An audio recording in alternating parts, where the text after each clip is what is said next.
Well, welcome to probably my favourite venue of all time. This is Chard Reservoir. It's the middle of December, it's freezing cold, but I'm hoping we can get a bream or two for you today. My gear's already set up. Let's go have a look at some bait. Let's see if we can catch some bream.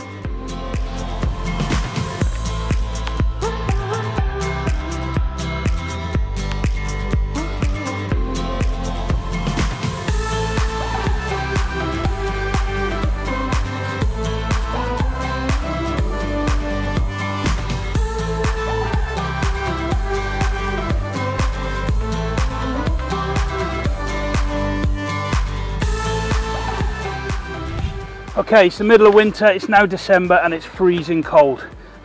We're here at Chard and I'm trying to catch some bream. Probably quite mad in doing so, to be fair. Ground bait mixes, as we are targeting bream and possibly skimmers, nothing else, there's no carp to target. We're going to look at a ground bait mix that's going to hopefully catch us a few fish. Now, normally I would fish an absolutely straight fish meal mix here. The stronger the better. The more pungent the better. The fish absolutely love it. They see a lot of it. There's a lot of carp anglers who fish this for the big fish. That said, because it's winter, I do want to try and create a little bit of activation in the peg. I don't want it to be completely dead on the bottom. I do want that little bit of activation, and because of that, we're going to add a little bit of cereal base to it, just to give it that little bit of pop and fizz on the bottom. Not too much. I don't want to try and attract the hordes of roach that are in here, but just enough just to get their interest, just to try and create a little bit of something to try and get us a bite or two. So to start things off, my base mix is, and always will be, Karma. Now, I've been using this for years and it has caught me fish everywhere I've used it. It's quite unique in the sense of, if you've never tried it, you really must, because in terms of breakdown times, I've never ever found a ground bait that breaks down as fast as this. It's full of fish meal, it's also full of cat biscuit, and that gives it a really unique taste and smell, but the fish love it, and particularly bream seem to as well. It's really fine, and that's super important, especially now for winter time. You've got to pay so much attention to how you mix your ground bait. It's not like the summer where you're stoving in loads and loads of bait. You've got to be really, you know, cautious of what you're putting in and pay attention to how you do it. A fine mix is going to create that little bit of cloud, and it's going to help put that scent in the water that's going to try and draw us a fish. So, bag of Karma, and as I said, we're also going to try and put a little bit of activation in. So we're going to go with the Pro Natural Bream Dark. Now, as you can see, I mentioned the dark, the water's clearing out. Most of us are using dark ground baits these days, and this is no different. There's a proprietary ingredient in this that makes it a dark bait. There's no dye, so it's never going to wash off. It's not going to come off in your hands. All right, this is a product that keeps the bait dark all the time. We're going to mix a bag of Karma to half a bag of the Bream Dark, and what that's going to do, when you open this one up, you can smell that typical brasem caramel sort of smell you so often get with baits like this. A real classic. There's no fish meal in this. This is a cereal based mix, and that's going to give us that little bit of activation we're interested in, just to try and pull a few fish into the peg. Of course, if you want to go down the fish meal route, you know, that will catch your fish certainly, and if you were going to do that, then I'd probably opt for a bag of Special G Dark.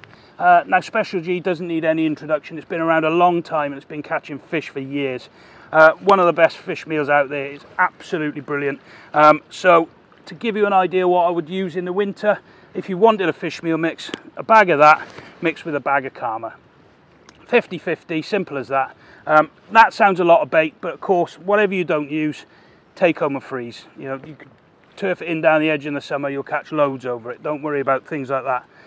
Here at Chard, I always like to bring quite a bit of ground bait with me. You never know what's going to happen. Even though it's freezing cold now, we could easily have a red letter day. We don't know. Let's hope we do. I'll settle for a couple of fish to start with though. So let's mix some ground bait. I've got a half a bag of Bream Dark from a previous session. We'll put that in, most of that, and then we'll put some Karma in.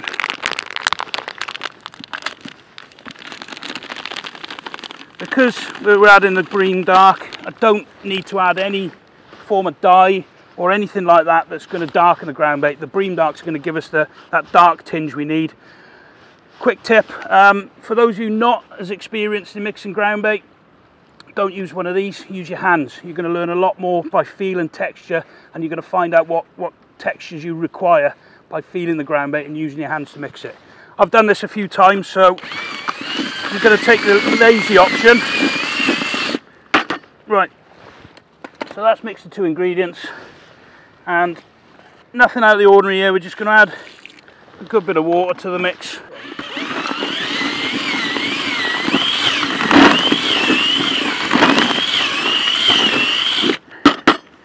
So like any other ground bait, that's going to need 10 or 15 minutes just to absorb the water before we go back to it and finish it off. But straight away you can feel that is a silky smooth mix. It's super fine and will break down really quickly, and that gives me a lot of options when I'm fishing. I can squeeze it hard, get it down to the bottom, I can leave it in there loose and create a cloud.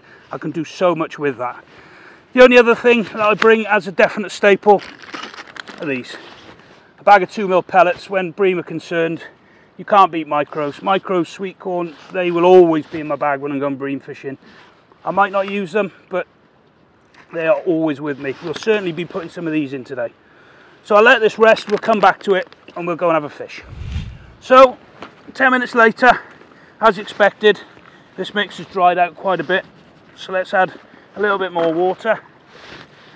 Have a little slosh.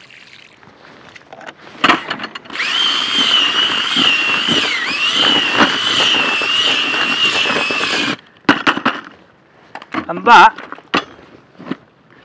should be our finished mix. As I've said, you know, it's so smooth, it's so fine, it's lovely. We'll pass this through a sieve as well, just to iron out any little lumps of, you know, water and stuff that have collected. But I'll quickly mention that a lot of people in winter advise, you know, to use a more subtle flavoured mix, so to try and tone it down a bit. I kind of go against the grain with that. I don't believe that for a minute. If you're putting a volume of toned down mix in that big, I use a little strong mix. I can have the same effect, in my mind anyway, with a smaller amount of bait. Now ultimately, that smaller amount of bait is doing the same job as that amount of bait. There's only one thing that's going to happen, it's going to get you a bite quicker. That's certainly what I think anyway. So that's why, you know, I don't really tend to advocate using toned down mixes. I want a nice strong pungent mix that's going to draw fish into the peg and enable us to catch them. This is lovely now. So what we're going to do, got an empty bucket, we're going to put some of this on the riddle, give it a good shake, push it all through. Nice fine riddle as well, as you can see there. Every single bit of that is going through there. There's no waste. And ultimately, what you are now left with is a beautiful fine mix that's going to allow us to fish in loads of different ways in our peg, and hopefully catch some bream. So, enough chatting, let's get fishing. So my rig for bream fishing, I try and keep everything in my fishing super simple, and the less components you've got on it, the less chance there is of tangling. Quite simply, my shock leader's running down twizzled loop. That acts as your paternoster. Obviously a link clip there to put your feeder on, and my hook length, which is the Milo Krypton fluorocarbon, is simply lassoed around your shock leader, and then that butts up against the knot of your boom. And what that then does, typically with fluorocarbon, it's a little bit stiffer than other materials, that then helps it kick away.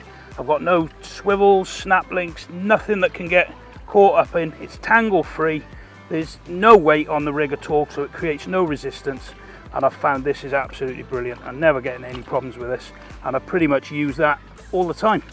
Let's get it loaded back up and see if we can catch a fish. So when I'm fishing, I tend to go through a pretty methodical approach really. I tend not to put any worms in at the start. I'll put 10 feederfuls in just to kick the peg off. That sounds a lot for this time of year, but we're hoping to catch a few fish. And there's plenty of them in here. So I'll start putting a few, send that out, putting a few pellets and a few bits of corn through to start with, see if that gives me an indication. If not, then I'll start introducing a little bit of worm. Got to be a bit careful, especially in the winter with worm, because as much as they absolutely love it, sometimes it can really kill your peg as well. So just go easy on it, but if there's nothing happening, you're not losing anything by trying it. We've been fishing now probably about 25-30 minutes. I haven't had a bite yet, but I didn't really expect to. Probably wait December, an hour and a half maybe for the fish to have a bit of an arrival. So we'll see. I'm gonna have a cup of tea and wait for the old tip to go round. But you know, as I said, I've got a very typical sort of bream side tray, if you like. There's sweet corn, worms, dead maggots, even some wafters on there. But I'll work through it and see what gives me the result I'm afterwards, and then we've got something to focus on then. But we're always looking for indications and see what we're putting through the feeder. So we'll sit tight now and hopefully we can catch you one. Hopefully. Well, we've finally had a pull. It's taken a while. It's hard going today, and it's just gone round as these clouds are rolling in. I think we're going to get a bit wet just to add to the cold temperatures. Switched over to a window feeder that time. Put a few pellets through, capped it off with ground bait. I've got a hair rig piece of corn on the hook, and the intention was to sort of sit it out really and see if we could get some fish to come over it and get one to pick it up. Luckily it's gone relatively quickly, so that could be a tale of the day really. It could be a case that they want a piece of sweet corn and some pellets. Quite often on here, you know, it tends to be one or the other. You can either put loads of worms into them, or it's pellets and corn. It's a sort of strange lake on that front. I tend not to mix them too much because I like to try and find out what's actually working, and by separating the two when you feed them, you get a good idea of what's happening. Let's see if we can get them in before the heavens open on us. Just to quickly mention, I'm fishing 55 metres today. I've put all my feed in at that distance. I've got the rods clipped up at 55, 60 and 70 metres. And I do that because it gives me areas to back off to. I can just unclip and go further out if I need to. But here we go. Proper breams.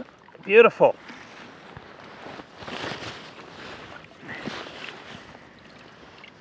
It's not a bad fish. See if we can hold him up. There we go. A lovely fish. Typical stamp really, probably 3.5 pound. That's probably the going rate in here at the moment. There's quite a few sort of 7s and 8s swimming about as well. So it'd be nice to catch one of those, but on a cold December day, I'm really pleased with that one. Right, as the day's going on now, we're starting to get an odd indication, an odd bite. Got another fish on here now. Love these bream in here, they're just superb. Big heavyweight. And I'm quite pleased really, considering we've got wet and freezing cold. And it's not far off Christmas.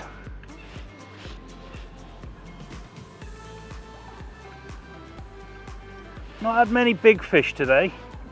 They're lovely fish all the same, but they're not the classic big chard bream that the place is known for. Not that I'm complaining, far from it. No rush in these things, just take your time, make sure they all count. These rods just take the lunges beautifully.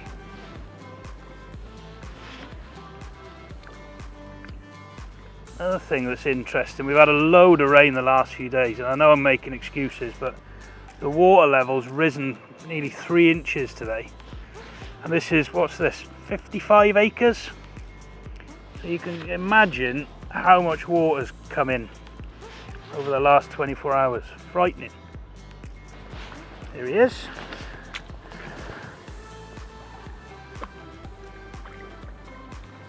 Beautiful. Yes. Beautiful, look at that. That's what we come for. A few of them. That is like a bar of ice. Let's get him in the net.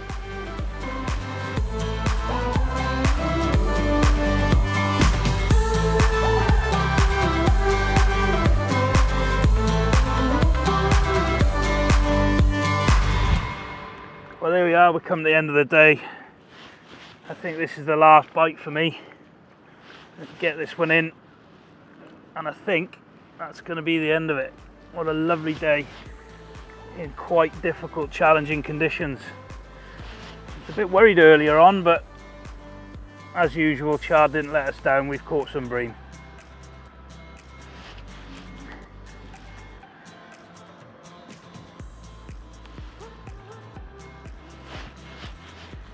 Feels like a nice fish to finish on. Yeah, it is too. How about that? A single grain of corn. Beautiful. Probably the biggest of the day, I would have thought. Let's see if he wants his photo taken. It's not been very obliging today, but there you go, look. A Chard special. Get him back.